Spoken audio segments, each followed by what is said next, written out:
இன்னைக்கு நம்ம நான் பெர்ஃபெக்ட் ஸ்கொயர் பற்றி பார்க்கலாம். ஃபர்ஸ்ட் நம்ம நான் பெர்ஃபெக்ட் ஸ்கொயர்னா என்னென்னு பார்க்கலாம். அதுக்கு பெர்ஃபெக்ட் ஸ்கொயர்னா என்னென்னு ஃபர்ஸ்ட் நமக்கு தெரியணும். பெர்ஃபெக்ட் ஸ்கொயர்னா இப்போ 1ஓட ஸ்கொயர் என்னது 1, 2 ஸ்கொயர் 4, 3 ஸ்கொயர் 9, 4 ஸ்கொயர் 16. இந்த மாதிரி ஒரு நம்பரோட ஸ்கொயருக்கு வரதெல்லாம் பர்ஃபெக்ட் ஸ்கொயர் நம்பர்ஸ்னு சொல்லுவோம். வேறு மீதி இருக்க எல்லா நம்பருமே நான் பெர்ஃபெக்ட் ஸ்கொயர். எக்ஸாம்பிள் 2, 3, 5, 6, 7, 8, 10, 11, 12, 13, 14, 15, 17, 18, 19 இந்த மாதிரி பர்ஃபெக்ட் ஸ்கொயர் இல்லாத எல்லா நம்பருமே நான் பெர்ஃபெக்ட் ஸ்கொயர் தான். நான் பெர்ஃபெக்ட் ஸ்கொயர் கண்டுபிடிக்கிறதோட ஃபார்முலா என்னென்னா p + n - p square by 2p. என்னங்கிறது நான் பெர்ஃபெக்ட் ஸ்கொயர் நம்பர். நமக்கு எந்த நம்பருக்கு கண்டுபிடிக்கணுமோ அது n.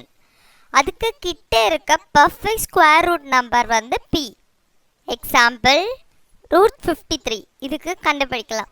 இது வந்து பர்ஃபெக்ட் ஸ்கொயர் இல்லை, அது மட்டும் நமக்கு கன்ஃபார்மாக தெரியுது பார்த்தாலே. இப்போது இதுக்கு வந்து கிட்டே இருக்கக்கூடிய பர்ஃபெக்ட் ஸ்கொயர் என்னன்னு கண்டுபிடிக்கணும். இப்போது 53க்கு பக்கத்துலனா 7 ஸ்கொயர் என்னது 49. ஸோ அதான் இதுக்கு கிட்டே இருக்கக்கூடிய பர்ஃபெக்ட் ஸ்கொயர். அதுதான் எழுதியிருக்கோம் 7 ஸ்கொயர். அது 7 = √49. ஃபார்முலா ஃபஸ்ட் எழுதிக்கிறோம். இல்லை பிங்கிறது என்னது பர்ஃபெக்ட் ஸ்கொயர் ரூட் கிட்டே இருக்கக்கூடிய அது 7. என்னங்கிறது நமக்கு கொடுத்துருக்கக்கூடிய அந்த non perfect number 53 -7 square by 2 × 7. First 7 ஸ்கொயர்னால் என்னது 49 அதில் வைக்கலாம். அப்புறம் 2 × 7 14. இப்போ 53 - 49 என்னது 4. 4 / 14 என்னது 0.28. 7 + 0.28 என்னது 7.28. √53யோட ஆன்சர் என்னது 7.28. Next example √97. இதுக்கு கிட்டே இருக்கக்கூடிய பர்ஃபெக்ட் ஸ்கொயர்னால் என்ன வரும் 81. அதாவது 9 × 9. ஸோ அதை தான் எழுதியிருக்கோம் 9 = √81. இப்போது ஃபார்முலாவில் அப்ளை பண்ணலாம். பின்னா 9 + 97 - 9 ஸ்கொயர் பை 2 × 9. 9 ஸ்கொயர்னால் என்னது 81. அதே மாதிரி 2 × 9 வந்து 18. இப்போது 97 - 81 போடணும். அப்போ 16 வரும் /18. 16 / 18 பண்ணால் என்ன வரும் 0.88.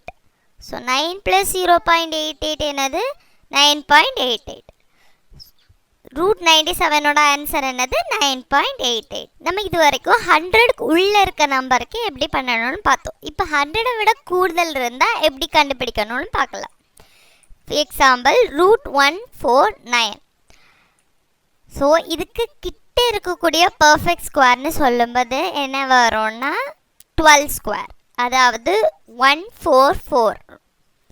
இப்போ இதை ஃபார்முலாவில் அப்ளை பண்ணலாம்.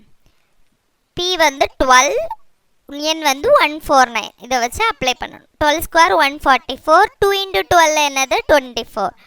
149 - 144 என்னது 5 / 24.